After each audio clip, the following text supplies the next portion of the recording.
Buenos días a todos, mi nombre es Enrique Mancilla, soy el director del Observatorio de Usos Problemáticos de Sustancias Psicoactivas de la Facultad de Ciencias Naturales y Ciencias de la Salud, dependiente de la Universidad Nacional de la Patagonia en San Juan Bosco.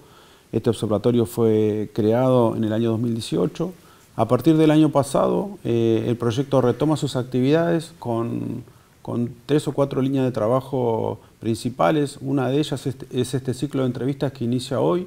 Durante el transcurso del año vamos a citar a distintas personalidades a nivel local, nacional y regional para poder hablar, en este caso, que tiene que ver con el lema de este proyecto, del consumo no saludable de alcohol, entre otras cosas, ¿no?, que tienen que ver con el consumo problemático de distintas drogas. En esta oportunidad vamos a entrevistar al licenciado Humberto Lovecchio, licenciado en Trabajo Social, ¿sí?, egresado de la Universidad Nacional de la Patagonia en San Juan Bosco. Buenos días, Humberto, un gusto tenerte Gracias, y poder Enrique. compartir este Buen espacio día. contigo. Gracias. ¿Cómo nace, Humberto, tu interés en abordar esta problemática, ¿no?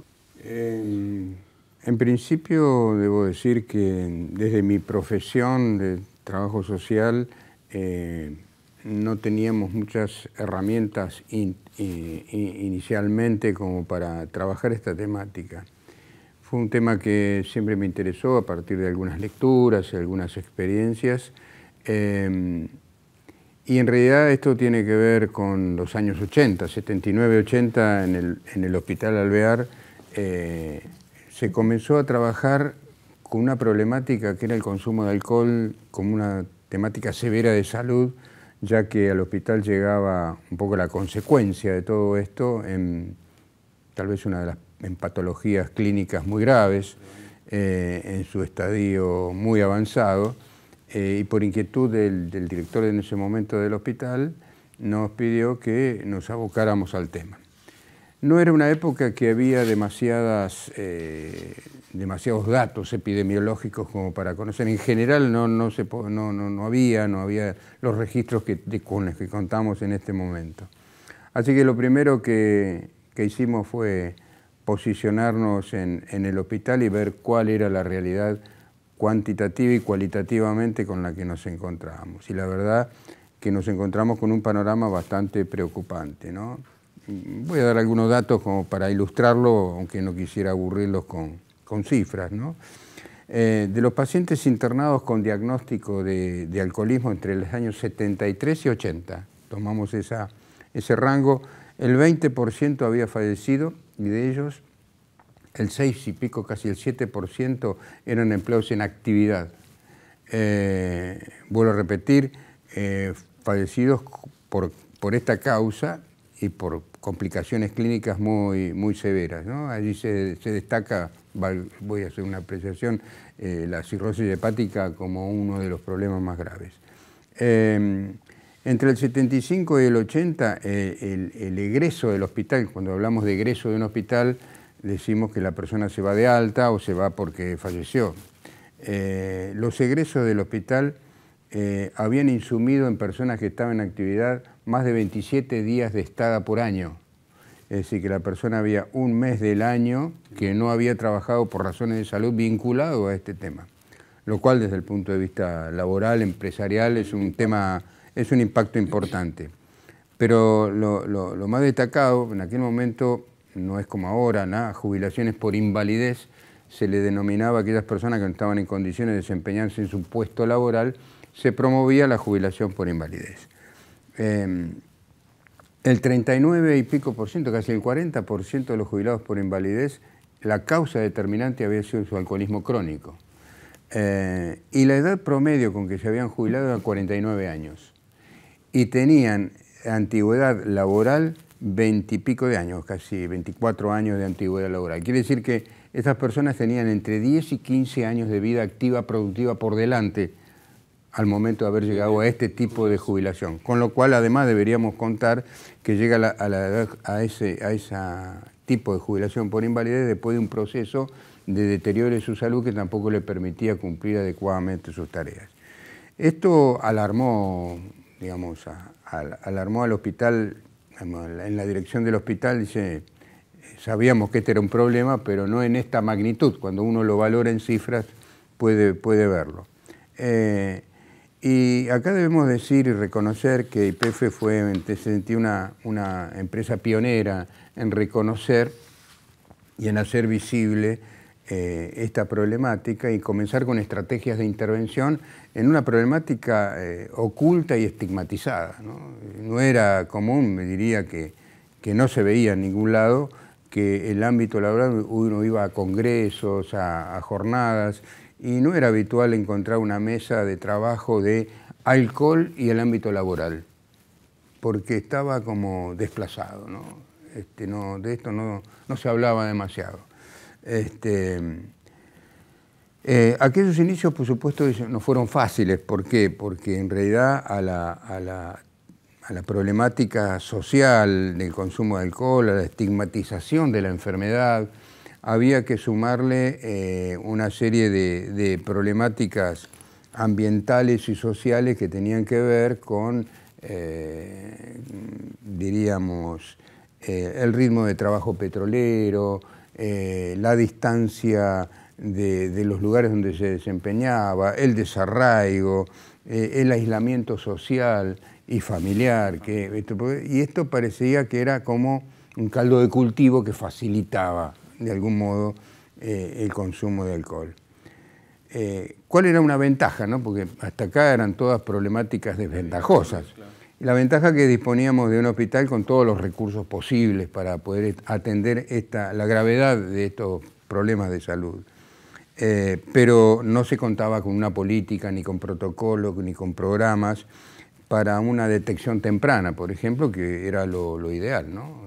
Así que los comienzos tenían que ver con tratar el emergente del problema. Justo eso te quería preguntar yo, si el emergente ese, ¿no? Resolver esos conflictos de lo cotidiano que realmente tenían un impacto hacia la empresa importante. Yo te diría, y pensaba mientras vos hacías el relato, ¿cómo sería ese impacto hoy, ¿no? Si eso hubiese sido tolerable por las empresas de hoy en día, ¿no? Un impacto tan grande donde hay un ausentismo laboral importante, ¿no?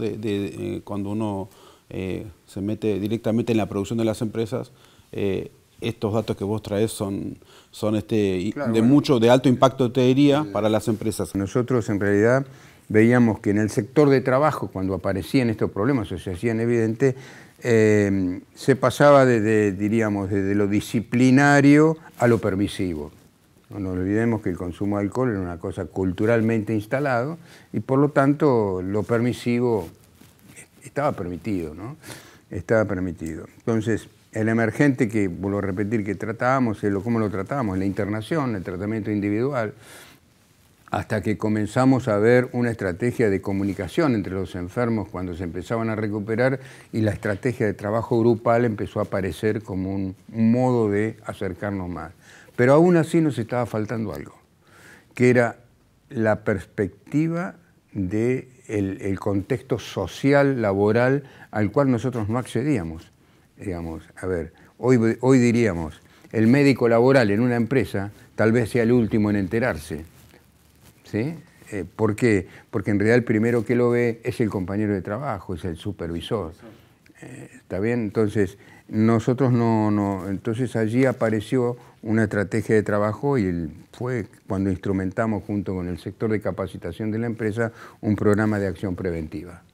Y ahí empezamos a poder ver en la capacitación de delegados gremiales, de supervisores, entrenarlos en la detección precoz. Y ahí empezamos a visualizar. Era quien daba la voz de alarma, digamos, ¿no? Claro, acá estamos teniendo un problema. Claro. Cuando, digamos, empezó a haber una suerte de confianza en poder ponerlo arriba de la mesa antes que sea tan evidente como problema serio, ¿no? Está bien, está perfecto.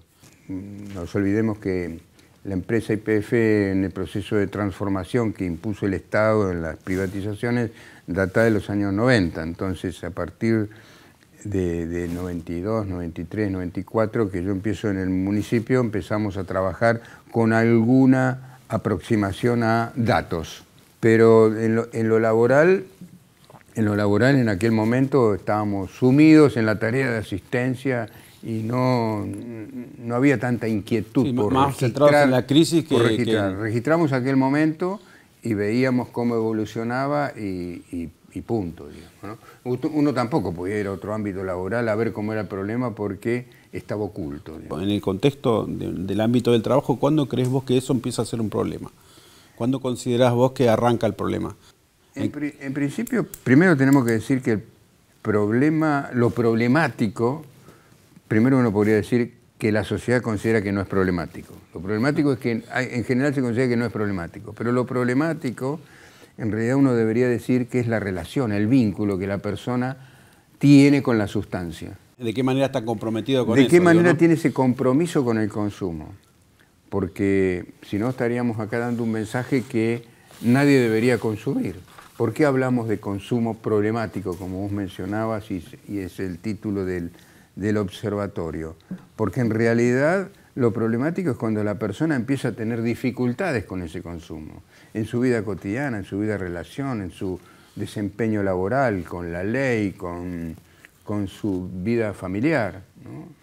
Uno a veces ha descubierto tempranamente, o se ha identificado y puesto arriba de la mesa el problema de una persona cuando la familia viene y dice no sabemos qué hacer, porque en realidad era una cosa reservada a la intimidad familiar. Entonces, cuando la persona puede ver, identificar que tiene un problema, ahí estamos hablando, ¿no? Por eso que vamos a hacer la diferencia, y esto está, creo que claro a esta altura, que hablar de adicción, que hasta ahora no hablamos en ningún momento de todo lo que hemos charlado de adicto. No estamos hablando de un adicto, estamos hablando de una persona que tiene problemas. Sí, sí. Entonces, adicción no es lo mismo. A la adicción, en todo caso, es un problema más que produce el consumo. De todo lo que se consume, ¿no? Está. Con respecto al tema de las empresas, ¿no? Yo a veces te he escuchado hablar respecto de cuál es el rol de la empresa dentro de esta problemática, porque quizás lo primero que a uno se le ocurre es decir, bueno, la empresa no tiene ninguna responsabilidad porque este consumo que tiene este trabajador, entre comillas, dentro de la empresa no lo puede hacer porque hay una política de alcohol y drogas que se lo prohíbe. Ahora, como es un problema que sucede por fuera de la empresa, digo, podría pensar directamente yo como un empresario de que no es un problema que yo tenga que intervenir. ¿Qué pensás respecto a eso? Sí, la pregunta sería, ¿la empresa debe intervenir y por qué debe intervenir, ¿no?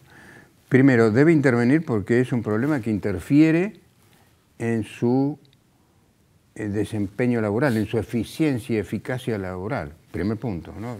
O sea, yo me paro en el lugar de la empresa, tener personas con problemas de salud que interfieren en el desempeño de su trabajo, lo ponen en riesgo de accidentes, de alteraciones en su trabajo, de pérdidas materiales. Es decir, me posiciono en la rentabilidad, si queremos llamarlo de este modo, ¿no? Por eso que a veces uno se pregunta cuál es la principal herramienta que la empresa tiene que proteger. Y la principal herramienta, siempre digo yo, ¿no? Es el ser humano. Porque a esa persona tal vez le costó mucho tiempo, no solamente capacitarla, sino comprometerla con el objetivo de la empresa. Una herramienta, una máquina, uno la puede reemplazar, ¿no? Terminó su vida útil, compramos una nueva, pero el ser humano no. Entonces, esa es la razón por la cual las empresas deben intervenir. Por eso fundamentalmente, ¿no? Y me parece que en el mundo del trabajo casi todas las empresas tienen una política de alcohol y drogas, pero aún todavía está faltando, me parece que la realidad nos indica, la implementación de programas que le den contenido a esas políticas. Un programa de acción preventiva que tenga integralidad. En aquel momento, cuando empezamos, no había controles de alcoholemia, de toxicología en los sectores de trabajo. Solamente veíamos una alcoholemia positiva cuando la persona llegaba con un accidente, por ejemplo, a la guardia del hospital. Pero ahora, digamos que la cosa, un programa, una política de alcohol y drogas no se agota en los controles de... Son necesarios, pero no suficientes. Son necesarios para que la gente advierta que debe cumplir una norma a la cual se comprometió cuando ingresó a la empresa. Por eso que la sanción disciplinaria puede llegar no porque la persona tiene un problema de salud, sino porque incumplió con una norma. Y bueno, por eso quizás también poder pensar que lo punitivo de una política de alcohol y drogas tampoco debería ser el eje, ¿no es cierto? En función a lo que vos me decís, quizás el abordaje integral que mencionás tendrá que ver con, pienso, ¿no? Vos me sabrás decir si es así o no, con generar procesos reflexivos en el otro, porque en definitiva el que consume y el que tiene el compromiso con esa sustancia es esa conducta, ¿no?, que tiene la persona hacia el consumo. Sí, sí, me parece que, a ver, deberíamos centrarnos en programas que apunten a el consumo como problema, el consumo de lo que fuere. Uno a veces va a una empresa o a dar una charla o qué sé yo, y el consumo de tabaco, por ejemplo, es importante. Entonces, el que la persona pueda acceder a discutir sobre cómo encara su vida saludable, me parece que es muy importante, más allá de centrarnos en la sustancia que consume. Si uno desplaza del centro de la escena la sustancia, se puede parar en lo que la persona puede hacer con su vida para que esa vida sea saludable. Y acá me gustaría aclarar una cosa respecto de lo saludable, ¿no? Lo saludable es procurar el bienestar o evitar el malestar. En general, cualquiera de nosotros quiere el bienestar para su vida y evitar todas aquellas cosas que le produzcan algún malestar. Ahora, el mensaje y el modelo de la sociedad muchas veces, y acá tiene que ver mucho la publicidad, tiene que ver con el consumo, ¿no? El consumo de antidepresivos, de analgésicos, de anabólicos. Es decir, para cada cosa, si prendemos en el televisor, vamos a ver que hay una pastillita que yo debo consumir para obtener aquel bienestar. Pero nunca me parece que apuntamos, o muy escasamente apuntamos, a otras estrategias de procurar una vida saludable a través del ejercicio físico, del vínculo con otro, de encuentros saludables. Por eso que la empresa, volvemos al tema de la empresa, si corre del lugar el tema del consumo de alcohol, por ejemplo, ¿no?, y la toxicidad, que es necesario, pero si además de eso procura encuentros recreativos, encuentros de familia, empezamos a ver otras cosas, ¿no? Yo recuerdo una frase que decían los pacientes en el grupo, dice, es difícil pero es posible la abstinencia, y en aquel momento hablaban de abstinencia, porque hay muchos motivos para dejar de tomar, porque hemos perdido muchas cosas tomando. Entonces, eso no es una casualidad, es un proceso de reflexión, ¿no?, que lo lleva a pensar por qué debe dejar o cambiar la orientación de su vida, ¿no? La verdad que te adelantaste al cierre porque la última pregunta tenía que ver con eso, con dejar una reflexión, sobre todo la comunidad educativa a la que nosotros representamos. Un poco el observatorio tiene ese objetivo. De hecho, el lema para este año tiene que ver con un consumo no saludable de alcohol y esto que vos definís, ¿no?, como qué es saludable y qué no, me parece una gran reflexión, ¿no?, como para cerrar este ciclo de entrevista. Esta última parte creo que ha sido muy rica en tu concepto, ¿no? Para cerrar un poco, hablamos de los adolescentes, ¿es un problema de los chicos, de los adolescentes, de los jóvenes? No, pero el patrón de consumo comienza en la adolescencia. Nosotros, en los datos que teníamos, que no hemos dicho, que los 12 años es la edad promedio de inicio de consumo. Nosotros hicimos estudios en el 2005 que yo repetí en el 2015 y el consumo de alcohol se mantiene como la sustancia de mayor consumo en los chicos entre 12 y 17 años. Y por ejemplo, eso se incrementó el consumo de marihuana y bebidas estimulantes combinadas con alcohol en forma significativa en 10 años, del 2005 al 2015. En charlas que uno tiene con los chicos vemos que esto se mantiene en forma constante. ¿Por qué nos preocupan los pibes? Y porque es una edad muy vulnerable, no solamente porque son personas en formación desde el punto de vista emocional, psicológico y social, sino porque su organismo todavía no está maduro para recepcionar la toxicidad de las sustancias psicoactivas. Entonces, eso por un lado. Entonces, lo que tenemos que pensar, que la empresa, en todo caso, el ámbito laboral, por llamarlo así, recibe como herencia este patrón de consumo que empieza en la adolescencia. Nosotros hemos visto en los estudios nacionales que la franja entre 18 y 34 años es la franja de mayor consumo. Entonces, esa es la edad en la que se espera tal vez un mayor compromiso y rendimiento laboral. Entonces, tenemos que ver si la empresa en esta responsabilidad social no tiene que apuntar a intervenir precozmente y hacer algún tipo de apuesta en la vida de los adolescentes y de la familia, ¿no? Humberto, muchísimas gracias. Bueno, gracias a vos. Iniciamos este ciclo de entrevista con un amigo, con un docente de larga trayectoria y vamos a continuar en este camino con otros invitados que tenemos previstos, así que los esperamos para la próxima entrevista. Muchas gracias.